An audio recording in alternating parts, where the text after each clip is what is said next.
Firewall concepts. In this nugget, we're going to discuss the firewall concepts that make up the network security world as we know it today. We will cover the following topics as part of this discussion.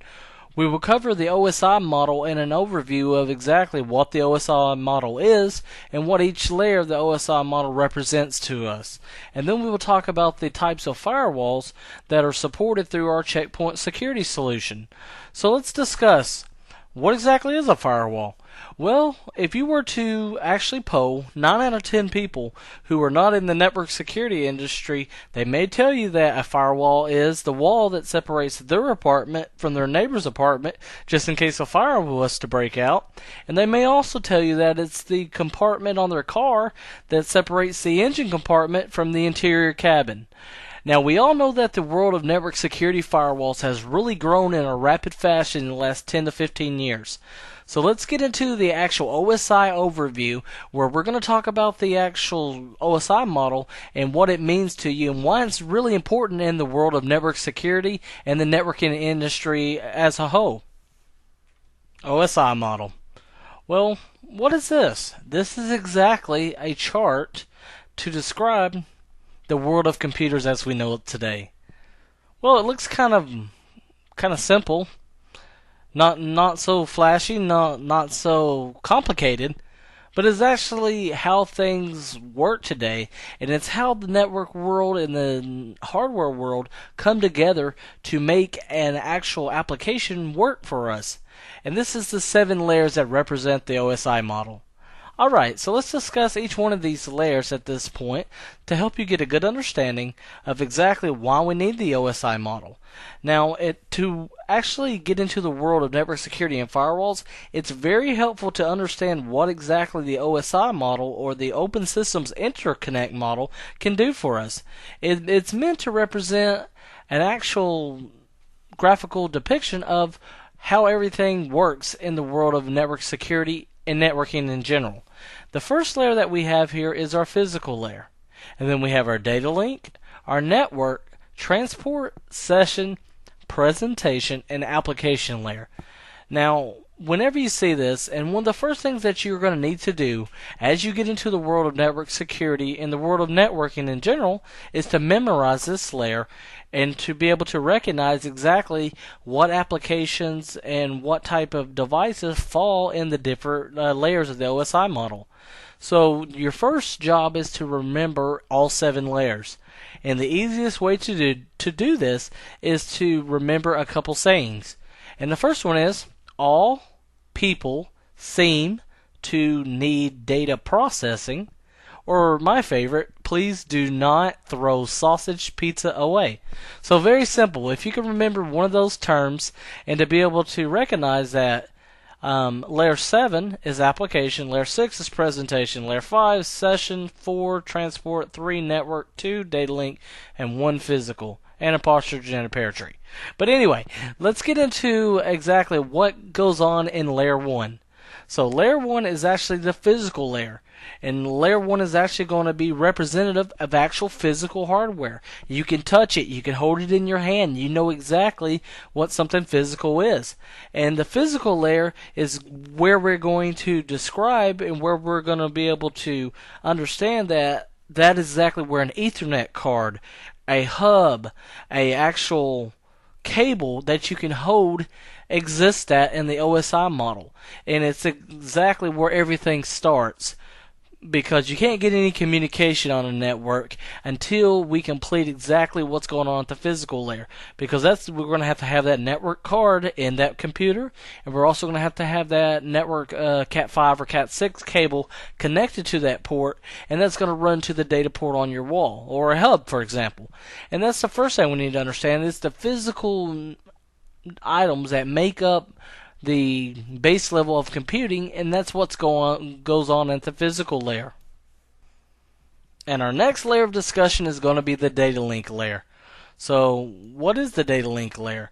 Well, the data link layer is going to represent where the network traffic is delivered to the local area network, and this is where identification of a single machine is going to take place via MAC address. So you may have heard the term MAC address, and what a MAC address is, it's essentially like a social security number for computers and network devices. Pretty much every manufacturer that's out there is going to issue a unique MAC address to each of their devices that exist in the data link layer, for example. And an actual example of a piece of hardware that works in the data link layer is a switch. A basic network layer switch, layer 2 switch we should say, and you may hear the term layer 3 switch in your world of network security and networking at some point, but we're just talking about a basic switch that you can buy and you can put on your desk and hook up 2 or 3 machines, and you don't have to get in and configure it or anything. You just plug it in and it works. That's basically what a regular switch is going to be, and that's what's going to exist at the data link layer. And this is definitely where we're going to have to encapsulate all of our information inside of a MAC address to get common machines uniquely identified and get them accessible on the network. So let's see a MAC address and let's see exactly what it's all about. So we're going to open up our actual configuration here, and let's log back in one more time. It appears that it has locked us out, and now that we're logged back in, let's see exactly what a MAC address is all about. So once we get into our TCP/IP settings and we enter the DOS window or the command line, for example, and we're going to issue an IP config /all, and you can do this on your own machine, and it's going to show us our actual MAC address. And like we said, the physical address on our machine is going to be this right here. So if we mark this, that is our MAC address.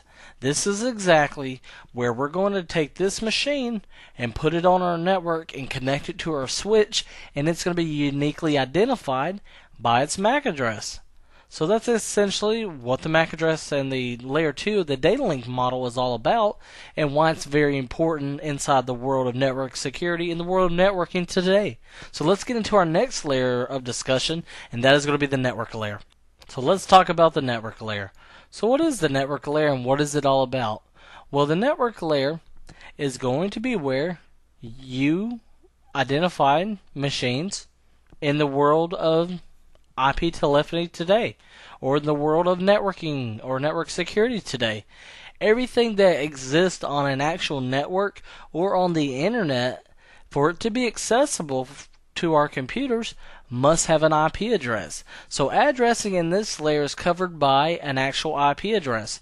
So you might understand that we have the concept of public and private IP addresses that we're going to discuss as part of this series, but this is exactly where we identify how machines are accessible on the internet. And an example of a physical device that would exist in this layer is a network router. So if you had a Cisco router, this would be a good representation of a device that exists at layer 3 of the OSI model, and that is the network layer. So let's discuss the transport layer. So what is the transport layer and why is it good to us? Well, the transport layer is going to describe two of the most important protocols in the world of networking today and the world of security today. And that is the Transmission Control Protocol, or TCP, and the User Datagram Protocol, or UDP. Now, the main difference between these two types of protocols are the actual reliability and the speed that exists between the two. A Transmission Control Protocol, or TCP, is a connection-oriented protocol, meaning that it cares about the connection. It'll actually try to rebuffer itself and to ensure that we delivered packets on an application or on the network without errors. So Transmission Control Protocol has the concept of error correction, and it's going to make sure that it gets an acknowledgement and that it ensures a packet arrived at its destination. And the next type of protocol is the UDP packet. Now, the UDP packet is a connectionless protocol, and it basically is going to be used in a lot of devices where you can drop a few packets and you're going to be okay, such as a video stream or voice over IP or anything that's pretty much real time and streaming is going to use a UDP packet, and that's going to be defined at the transport layer of our OSI model. Now, one concept that comes very important at this layer is the concept of statefulness. A stateful firewall, as we will see, is going to be defined at the transport layer, where it actually has the ability to look at the entire structure of a packet, but we're going to get into that. So that's the main things that we need to understand for the transport layer, and two of the main protocols that we need to understand exist at layer 4 of the transport layer for TCP and UDP. So what is the session layer all about? Well, the session layer is important as well, and the session layer is going to establish and maintain end-user sessions across the network. It's responsible for providing synchronization of services by planting checkpoints in the data stream, and if the session fails, only data after the most recent checkpoint need to be retransmitted.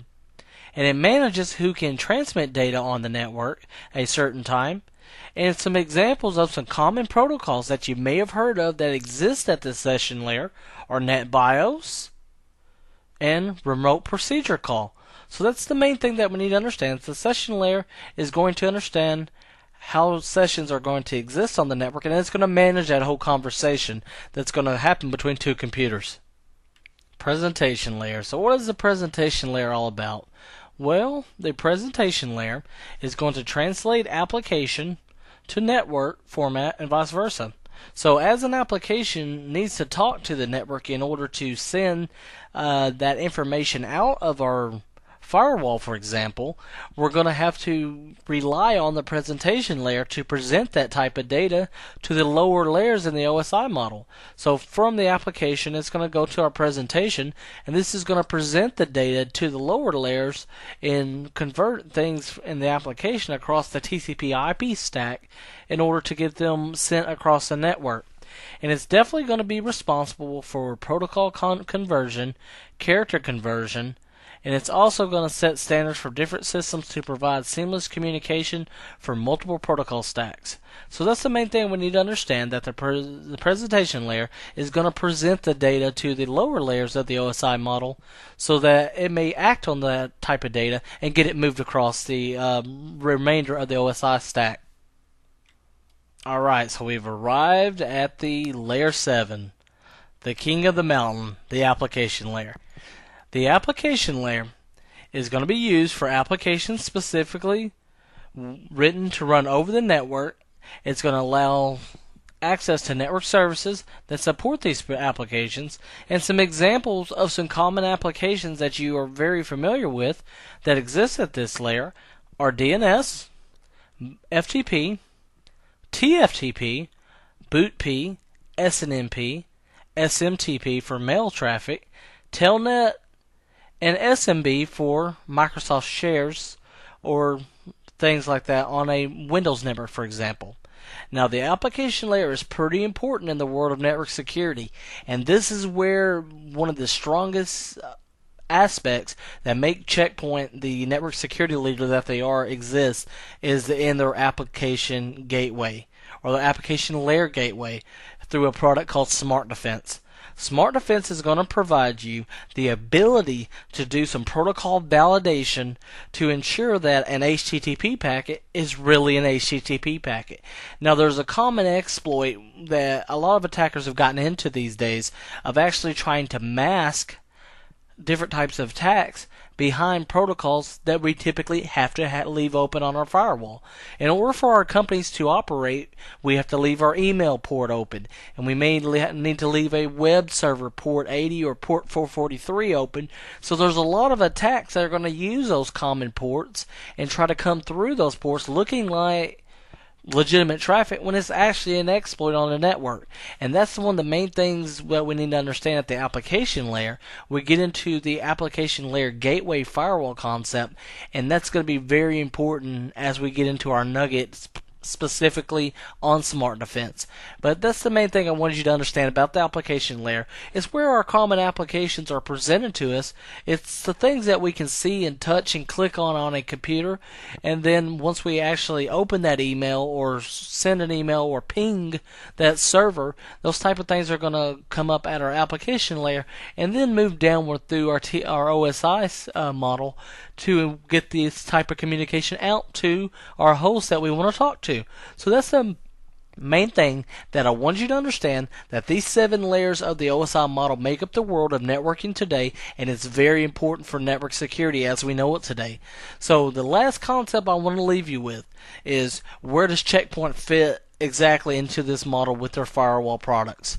Well, the point that you need to understand, whenever a Check Point firewall injects itself into this model, it's going to be right here.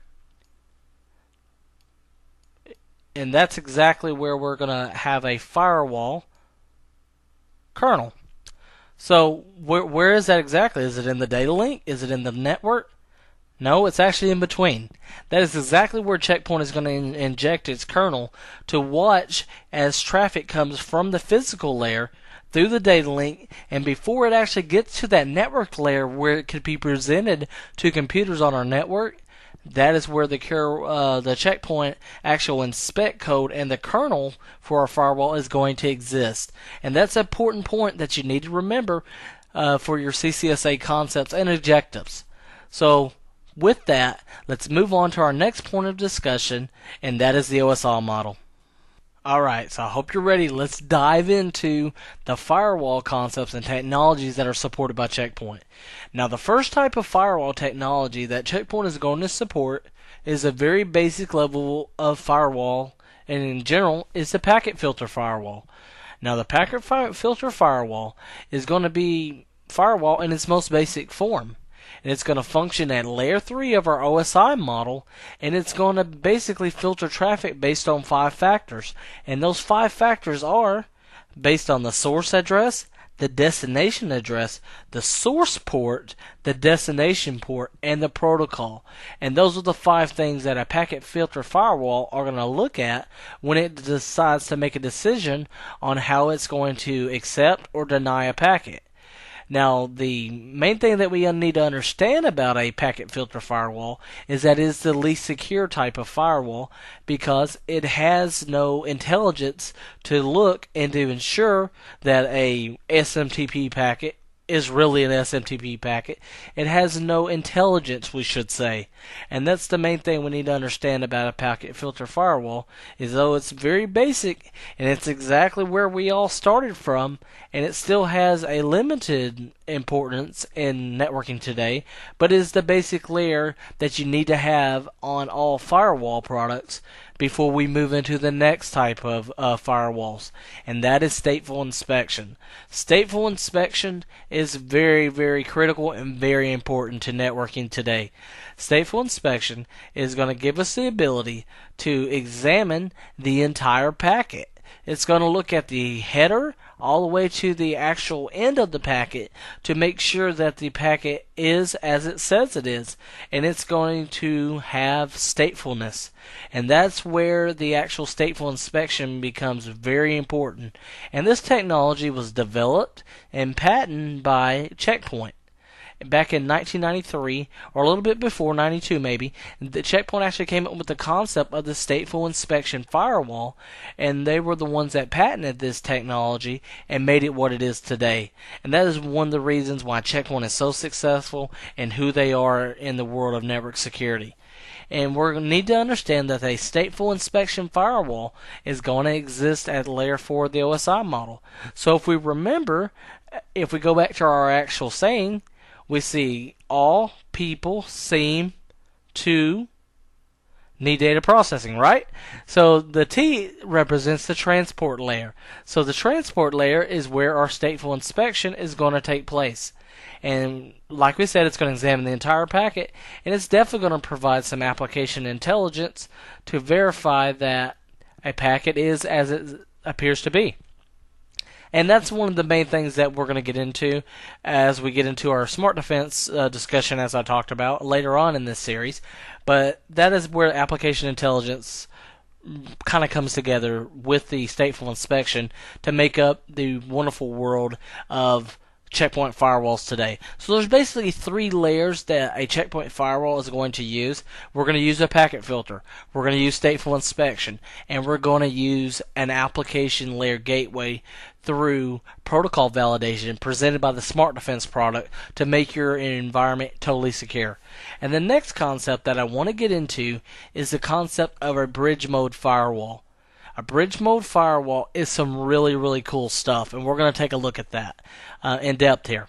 Now, a bridge mode firewall is going to be invisible to all layer 3 traffic. So what does that mean to you? If we go back to our OSI model and we talk about layer 3 is where IP addresses are defined. So, kind of to throw the whole concept of things need to be on this type of network to talk to each other using IP addresses, it's not always true in the aspect of bridge mode. Now, bridge mode is going to be completely visible to all layer 3 traffic, as we said, and all traffic is basically going to be passed from one interface to another across a layer 2 relationship across a bridge, which is common to our data link layer of our OSI model. And it's going to correct routing limitations on the network. Now, it is not always possible whenever you want to implement a firewall technology to change the routing of a network. So let's say, for example, you have one network right here, and we have another network right here. And in between these two networks, we want to implement a firewall. So typically we'd have to put the firewall here, and we'd have to have an IP address for this network right here, and an IP address for this network right here. With a bridge mode firewall, we have the ability to put this in place, plug in an interface from each of these networks, and have it be completely invisible and very stealth mode like to the people on each of these networks. But we can also enforce network security policies across a bridge mode firewall, but we will need to have one interface that is accessible via a layer 3 IP address for management or to push policy to the firewall. So if this was our actual smart center down here, our smart center would need to talk to an actual interface on that bridge mode firewall. So let's take a look at bridge mode firewalls as they exist today. So let's talk about some concepts of the bridge mode firewall that we need to know about. Now, a bridge mode firewall is going to have a few restrictions. A bridge must be configured with a pair of interfaces, as we said. Cluster configurations are not supported on a bridge mode firewall. Network address translation is not supported. In order to manage the gateway in a bridge mode, as we stated, we're going to need an interface with a layer 3 IP address in order to get that type of connection available so we can push policy toward our firewall and have SIC in place for secure internal communication. Now let's get into configuring bridge mode on our checkpoint firewall just so you understand exactly what it is and how it's actually configured in the network of checkpoint. So let's do this. What we're going to do, we are going to actually use a PuTTY session to get over to our Nugget firewall, for example. So let's open this up, and we're going to load up our Nugget firewall, and let's open it up, and let's log in and authenticate. Now, if you have the need to implement a bridge mode firewall in your network, I do recommend that you do some checking to make sure that it's going to be compatible with the current hardware that you're using. And one of the things that have to be in place is the concept of the MII, or the media input commands. So these type of things have to be working on your particular firewall for the bridge mode to work correctly, from my experience of trying to use bridge mode in our Checkpoint R65 product, for example. So if we issue a MII-tool command, and if you get these type of information right here where it's saying that this isn't available or it failed, it's a good idea that the bridge mode isn't going to work in that configuration. But if you need to do this, a actual hardware device with properly recognized network interface cards are going to need to be available, and you're going to see information that says that this particular interface is up, that the link is up, that it's being recognized, and that it's going to be accessible for doing bridge mode. But let's look at the actual bridge mode config. So we're going to issue a sysconfig. On the sysconfig, we're going to choose option number 5 for network connections. Under network connections, we're going to hit option number 1 for add a new connection.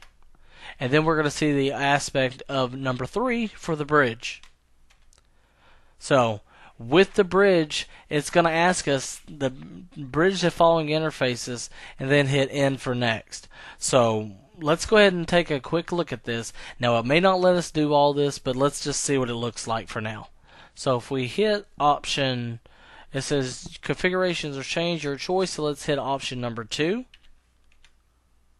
It says fail to add interface ETH1 to bridge. Please remove its IP address before adding it. So that gets into the concept I was talking about. Layer 3 is not accessible. We throw layer 3 out the window. So for an actual bridge to exist, we're going to have to configure this type of information without IP addresses on the interface. So we're going to have one interface, like we said, to get into the box for management and to push policy and for secure internal communication of that firewall.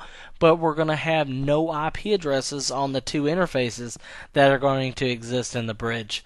But that's one of the main concepts I wanted you to understand, is that it's completely a layer 2 relationship. So let's go ahead and hit enter to continue. Let's do E to exit, E to exit, E to exit, E to exit. And let's run a clear. And let's look at a couple commands here that are kind of important to the actual bridge concept. So if we do brctl space show. Alright, so this is what we would see. If we had a bridge set up on our checkpoint firewall, we would see some information here that would give us our bridge name, our bridge ID, whether spanning tree protocol is actually enabled, which prevents loops in networks, and it's common in the network switches from Cisco and the other vendors. So spanning tree protocol is actually supported through checkpoint for a couple different technologies of spanning tree. Now it's going to basically just make sure that we eliminate undesirable loops between switches. And then we will be presented with the actual interfaces that make up that bridge. So if we have ETH0 or ETH1, those type of interfaces would come together and be part of that bridge. So that's the main concepts I wanted you to understand, that a bridge firewall is accessible, is usable in the checkpoint world, and it's very powerful if you need that type of technology and you can't change the routing, or you want to be very stealth-like in your approach, that you want to implement this without people knowing about it. That way you can see exactly what type of traffic is going across that link and be able to develop a security policy that's going to allow you to take a look at exactly what someone is doing and be able to enforce policies on top of that connection. So that's the cool thing about bridge mode. In this nugget, we covered firewall concepts. We dived into our OSI overview where we discussed the 7 layers that make up the OSI model. So it's very important to take from this that you understand what all 7 layers are, how to describe each of them. We want to memorize all 7 layers. We want to understand which protocols and types of information are going to exist at all 7 layers of our OSI model, and it can really help you in your troubleshooting efforts. That way you know to look for physical connectivity, and then you're going to look for a layer 2 relationship based on the MAC address, and then a layer 3 relationship based on the IP address, and then we'll move up from there into the transport and session and presentation up to the application layer. And then we talked about the actual concepts of the types of firewalls that are supported on our checkpoint firewall solution, where we talked about an actual packet filter firewall, and then we moved into a stateful inspection firewall. We talked about protocol validation as part of the Smart Defense product that's going to make up an application layer gateway type firewall, and we looked at bridge mode firewalls. So I hope this has been informative to you, and I'd like to thank you for viewing.